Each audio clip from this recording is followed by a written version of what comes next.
Halo Tribuners, jumpa lagi bersama dengan saya Kusnala Syaifah. Kita masih di wawancara khusus bersama dengan khusus narasumber saya pada pagi hari ini. Sudah hadir Mas Tantowi Anwari selaku manajer advokasi dari Sejuk atau Serikat Jurnalis untuk Keberagaman. Halo Mas Tantowi. Halo. Ini saya panggilnya siapa nih? Ya, Towik aja. Oh, Towik, Mas Towik ya. Oke. Mas Towik, kalau boleh kita akan minta waktunya kurang lebih 30 menit Mas Tantowi untuk berbincang bersama dengan Tribuners di rumah. Pastinya kita akan membahas tentang Sejuk nih Mas ya, karena mungkin ada beberapa yang udah familiar dan udah kenal, tapi ada beberapa juga yang masih perlu tahu nih Mas Tantowi sebenarnya ini organisasi apa sih gitu. Nah, untuk mengawali mungkin Mas Tantowi boleh dulu sapa Tribuners di rumah, gimana nih kabarnya sekarang? Halo, selamat berbahagia, salam keberagaman buat para Tribuners. Saya Towik, tadi sudah diperkenalkan sama Mbak Endul. Terima kasih. Nah Mas Towik, kalau melihat ini kan ada sisi jurnalisnya juga ya berarti Sejuk ini ya. Mungkin Mas Towik boleh ceritakan gak sih sebenarnya ini organisasi atau komunitas apa yang menaungi apa gitu Mas Towik, biar Tribuners di rumah juga bisa tahu nih. Ya, Sejuk atau Serikat Jurnalis untuk Keberagaman berdiri tahun 2008. Nah, yang mendirikan itu teman-teman jurnalis yang waktu itu ada kawan-kawan editor, medianya juga macam-macam, ada dari yang media penyiaran seperti TV, cetak, online. Pada saat itu di tahun 2008 ada kecemasan atau ada merasa berdosa dengan apa yang dilakukan oleh media terhadap teman-teman minoritas, terhadap kalangan marginal yang pada saat itu yang lagi rame di 2008 itu sebenarnya itu kepanjangan dari mulai tahun 2005. Fatwa MUI terhadap Ahmadiyah, terhadap Syiah, lalu di 2008 sendiri ada SKB 3 menteri tentang Ahmadiyah, dan di 2006 ada peraturan bersama menteri tentang pendirian rumah ibadah. Nah, apa yang terjadi, media pada saat itu banyak memberitakan kelompok-kelompok marginal itu yang eksploitatif, yang bombastis, tapi dalam framing atau tone yang sangat memarginalkan, yang sangat diskriminatif. Dari mulai penggunaan diksinya ya, misalnya menggunakan kata sesat, menggunakan kata menyimpang. Nah, itu pengaruh media kan besar kan. Akhirnya banyak kekerasan-kekerasan karena framing media yang menyudutkan kelompok tertentu. Misalnya Ahmadiyah, banyak masjidnya yang ditutup, ada yang dibunuh dan sebagainya. Nah, disitulah teman-teman jurnalis, teman-teman aktivis, teman-teman yang dekat dengan media itu bergabung untuk mendirikan Sejuk itu. Kira-kira secara singkatnya seperti itu Sejuk. Oke. Nah, kalau untuk tujuannya sendiri nih Mas, itu sebenarnya untuk apa sih tujuan bersamanya gitu? Ya, kami bersama media ingin membangun masyarakat yang lebih toleran, yang lebih menghargai perbedaan, dan yang kami lakukan memang dua hal. Pertama, bareng-bareng dengan media mengedukasi masyarakat untuk menghargai perbedaan. Yang kedua, sama-sama mengadvokasi antara media dengan teman-teman komunitas atau teman-teman korban dan minoritas untuk mengingatkan negara, untuk mengingatkan pemerintah bahwa pemerintah punya tanggung jawab untuk melindungi semua warga negara, menjamin hak-hak semua warganya gitu. Nah, itu yang karena mereka minoritas, karena mereka kelompok yang sedikit, kemudian negara biasanya nggak banyak memberikan perhatian atau justru melakukan praktek-praktek diskriminasi. Nah, media penting sekali untuk hadir memberikan ruang kepada kelompok-kelompok marginal ini. Oke.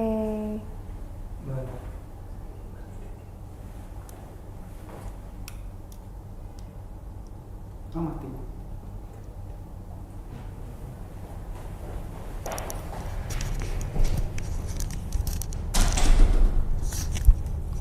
Cek. Oke, jadi memang ada kesepakatan bersama untuk sama-sama mengingatkan pemerintah ya bahwasanya kaum-kaum yang minoritas ini juga jangan dilupakan gitu ya Mas ya. Jadi harus perlu diperhatikan. Nah, salah satu aktivitasnya mungkin dari komunitas Sejuk ini apa aja sih Mas? Ya, kami punya banyak aktivitas, tapi selalu melibatkan teman-teman minoritas tadi, yaitu misalnya hari ini kami di Lampung berkunjung ke kantor Tribun, Tribun Lampung. Di atas tadi ada teman-teman dari Bahai yang agama Bahai ini di Lampung pernah mendapatkan kriminalisasi, beberapa orang di penjara, terus ada Ahmadiyah juga. Di atas tadi ngobrol-ngobrol dengan jajaran editor Tribun kalau mereka pernah juga mendapatkan diskriminasi dan persekusi karena rumah ibadahnya itu diserang dan diratakan. Ada kawan-kawan LGBTIQ juga yang ingin bersama-sama dengan media agar tidak ada diskriminasi lagi, tidak ada pemberitaan-pemberitaan yang memojokkan teman-teman dengan ragam gender dan seksualitas. Ada pekerja seks juga, ada orang dengan HIV/AIDS tadi juga, dan teman-teman disabilitas. Nah, ini kenapa bisa teman-teman sampai ada di Tribun, yaitu untuk memperkenalkan diri mereka ke publik lewat media. Jadi selama ini mereka ditangkap oleh media karena mereka kelompok kecil itu dengan banyak stigma. Nah, mereka ingin dengan ruang yang diberikan oleh Tribun dan media-media yang lainnya, mereka bisa menyuarakan aspirasinya dan memperkenalkan ke publik sebenarnya mereka itu seperti apa. Itu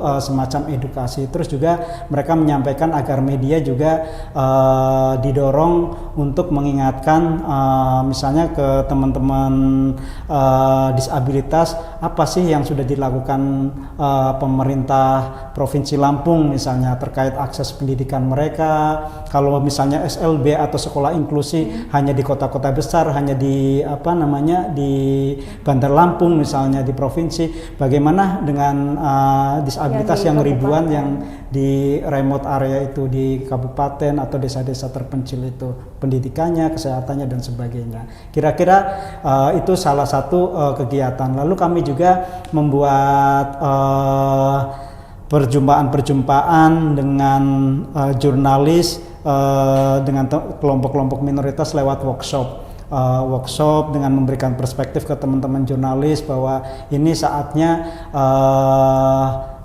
masyarakat terbangun melalui edukasi yang dibuat oleh media untuk menghargai perbedaan. Nah, di sana selain perspektif, kami juga memberikan story grant, semacam beasiswa terbatas ke para jurnalis untuk meliput isu-isu marginal tadi.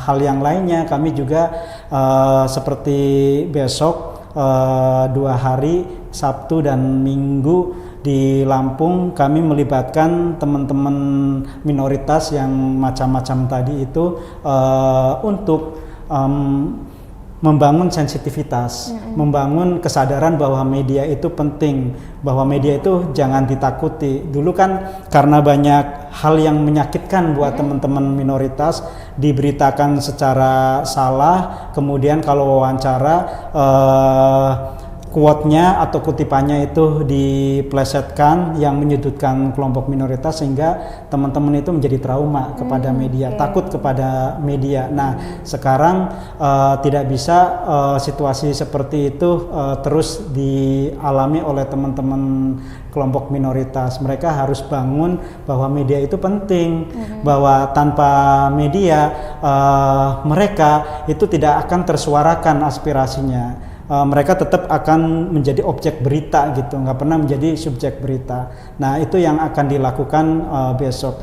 Nah, kami besok juga saat workshop dengan teman-teman komunitas itu menghadirkan juga kelompok-kelompok media, misalnya editor dari Tribun kami akan hadirkan, terus kawan-kawan ketua ajinya, terus editor dari media-media yang lain kami hadirkan agar mereka saling berdialog apa yang bisa dikerjasamakan ke depan agar Lampung jauh menjadi masyarakatnya menghargai dan pemerintahnya juga sangat inklusif lewat kerjasama tadi, kira-kira seperti itu.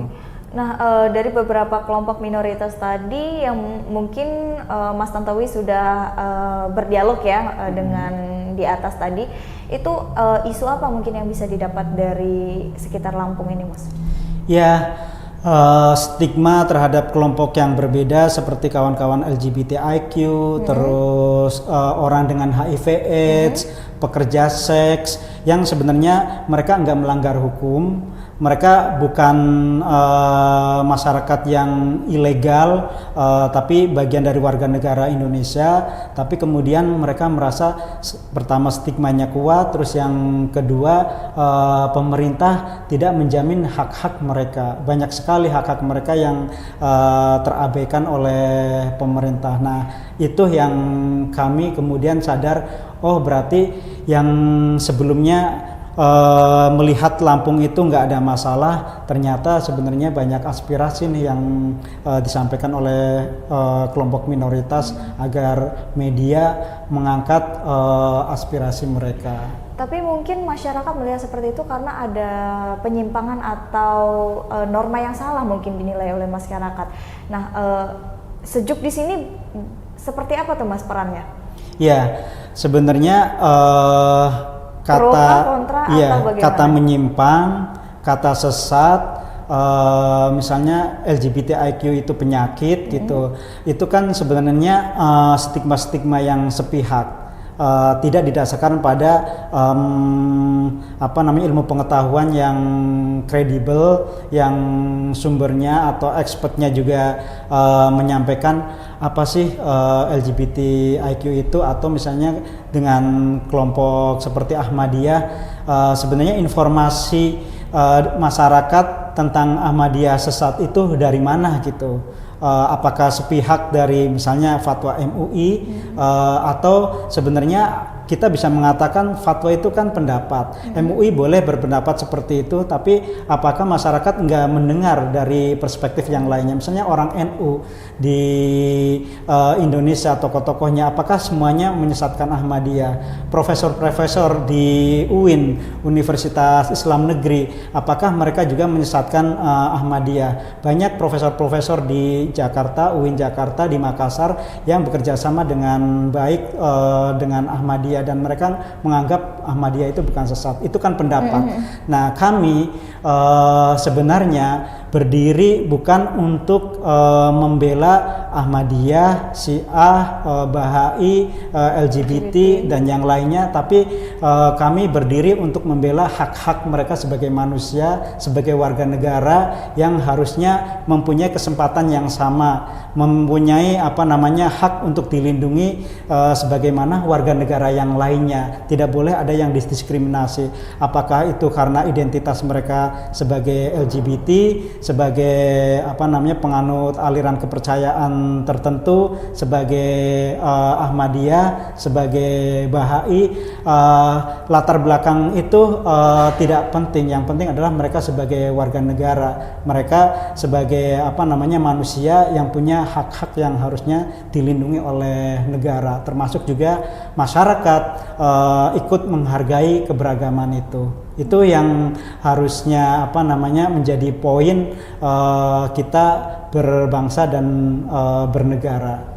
Dalam keberagaman. Untuk sejauh ini berarti kalau sudah ada obrolan seperti itu, artinya ada beberapa hak-hak yang mungkin tidak terpenuhi ya Mas dari kelompok-kelompok minoritas seperti yang di Lampung ini. Mungkin salah satu contoh bisa dicontohkan Mas hak-hak itu. Ya, saya mau mengatakan di Lampung, karena yang tadi kelompok minoritas yang lainnya sudah banyak disebut, saya mau bercerita soal gereja. Di sini ada GKSBS namanya, Gereja Kristen Sumatera Bagian Selatan. punya banyak stasi, punya banyak jemaat yang di dalamnya itu lebih dari masing-masing gereja itu 150 orang. Yang kalau menggunakan standar aturan PBM, peraturan bersama Menteri tentang pendirian rumah ibadah, harusnya mereka tuh mudah sekali difasilitasi oleh negara agar punya izin rumah ibadah, atau setidaknya kalau misalnya belum mencapai 150 jemaat, mereka bisa difasilitasi oleh pemerintah untuk mendapatkan rumah ibadah sementara. Nah, baik GKSBS maupun gereja-gereja yang lainnya di Lampung, kita pernah dengar di tahun 2021 Natal itu di sebuah daerah di Lampung itu kan dilarang. Orang teman-teman atau masyarakat di Lampung pernah dengar ada pelarangan terhadap ibadah Natal terhadap kelompok Kristen. Nah, ini masih terjadi, termasuk tadi itu rumah ibadah sulit untuk berdiri atau mereka bisa menjalankan ibadah di rumah ibadah sementara. Nah, ini yang mesti menjadi perhatian kita semua. Kalau misalnya kamu Islam, kamu Kristen, kamu Bahai dan sebagainya, hargai yang berbeda, karena beragama dan mempraktekkan agamanya termasuk juga mendirikan rumah ibadah itu adalah hak setiap warga yang itu harus dijamin oleh negara. Itu bukan untuk berbuat jahat. Rumah ibadah itu bukan tempat untuk melakukan tindakan-tindakan kriminal, tapi ruang yang untuk mengekspresikan forum internum, hal yang paling mendasar dari setiap manusia, meyakini Tuhannya dan mengekspresikan apa yang dia yakini itu kan nggak bisa dikurangi. Kira-kira seperti itu, harusnya sama-sama dihargai. Oke, jadi mungkin Mas Tantowi melihat di Lampung ini masih banyak ya isu-isu keberagamannya yang mungkin hak-hak yang itu masih terintimidasi gitu ya, bukan hanya kelompok-kelompok dari keagamaan aja, tapi juga dari kelompok-kelompok sosialnya gitu. Nah, kalau dari kelompok sosialnya itu yang hak-hak yang dirampas atau yang belum terpenuhi itu seperti apa sih Mas contohnya?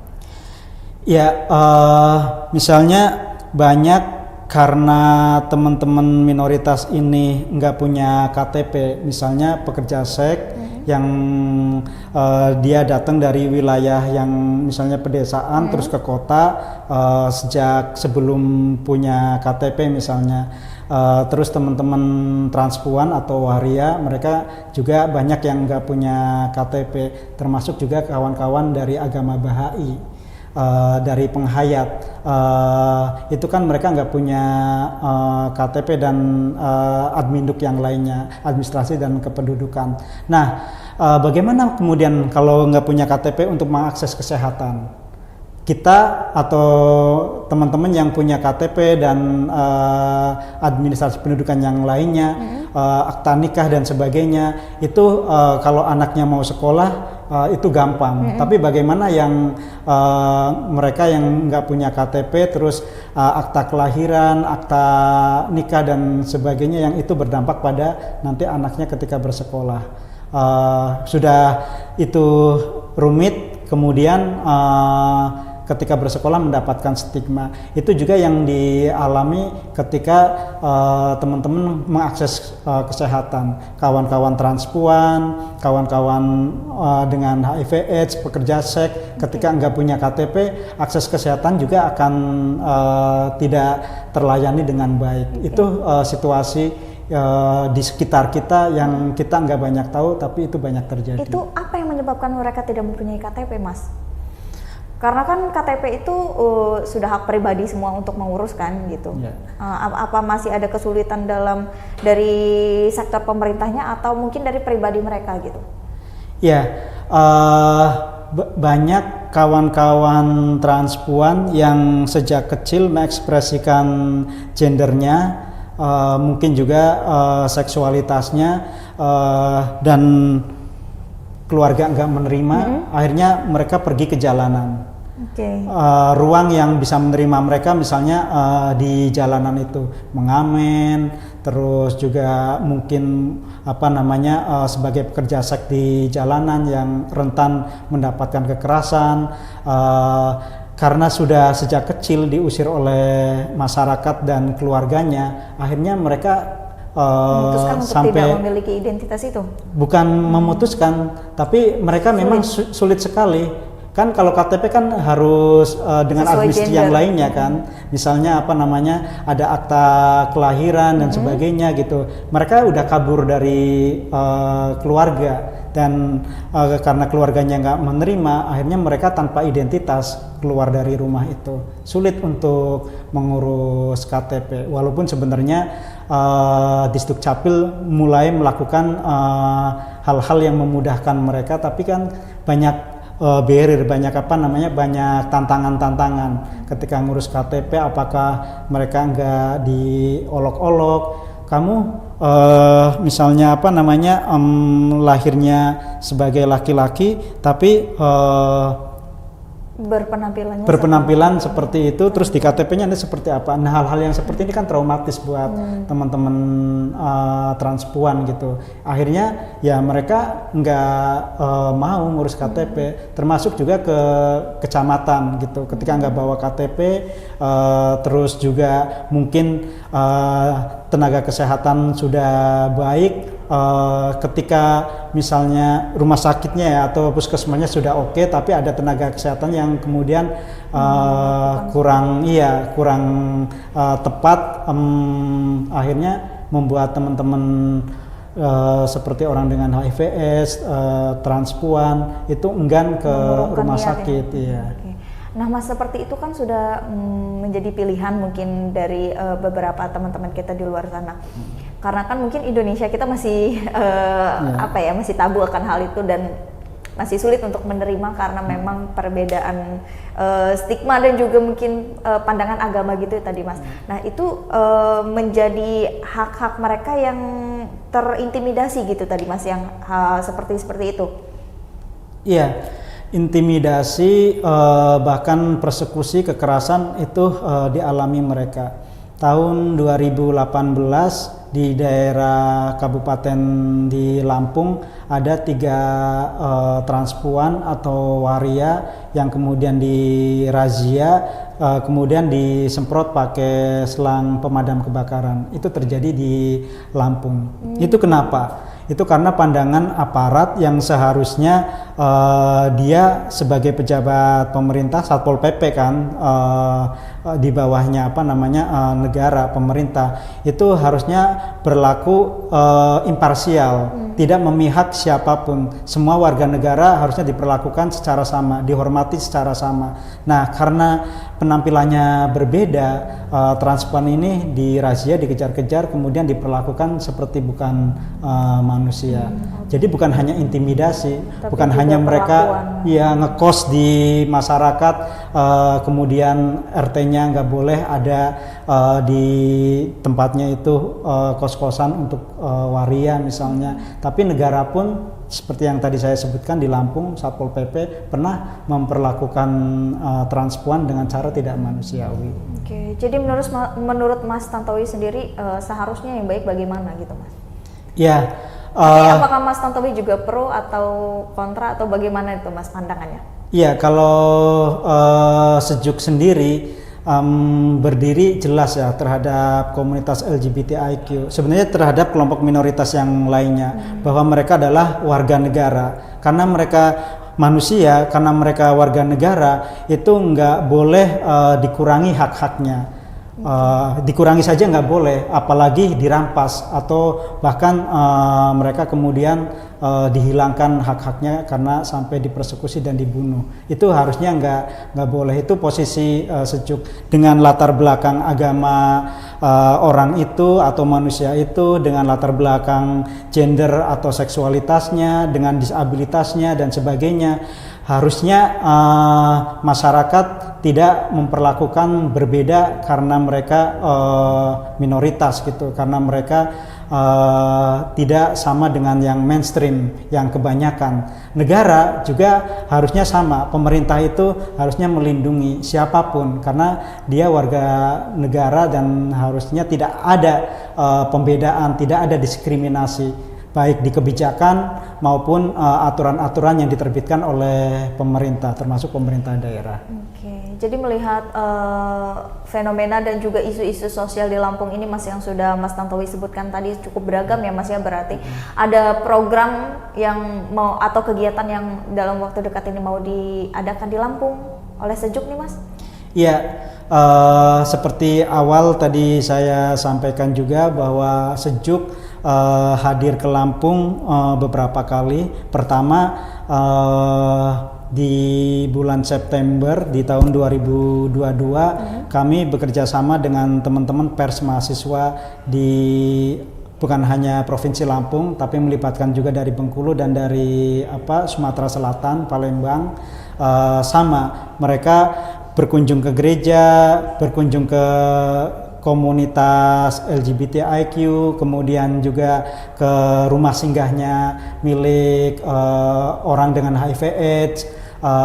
Mereka membuat berita memihak hak-hak mereka yang selama ini dirampas. Itu suara-suara yang dituliskan berdasarkan pengalaman mereka berkunjung di kelompok-kelompok minoritas. Lalu Desember lalu kami bekerjasama dengan AJI, termasuk juga beberapa jurnalis Tribun. Ada 2 atau 3 jurnalis Tribun Lampung yang terlibat dalam workshop yang kami lakukan dengan semangat yang sama, memberikan ruang aman kepada kelompok minoritas. Dan besok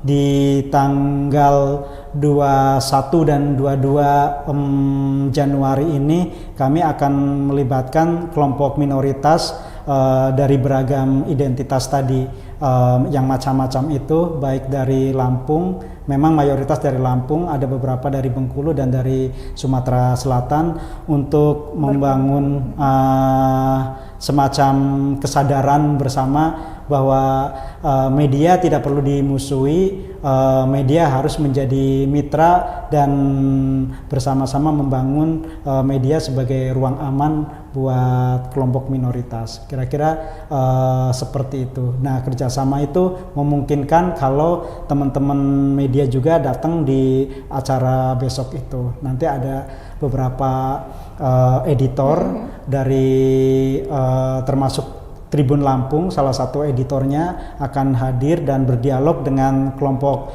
minoritas yang mewakili masing-masing komunitasnya, bagaimana membangun Lampung agar lebih toleran, membangun Lampung agar lebih menghargai perbedaan, dan kira-kira apa yang bisa dilakukan untuk bersama-sama mengadvokasi pemerintah daerah baik di provinsi maupun di kota ataupun kabupaten agar membangun kebijakan dan aturan yang inklusif. Itu yang diharapkan dari acara besok bersama teman-teman komunitas dan teman-teman media.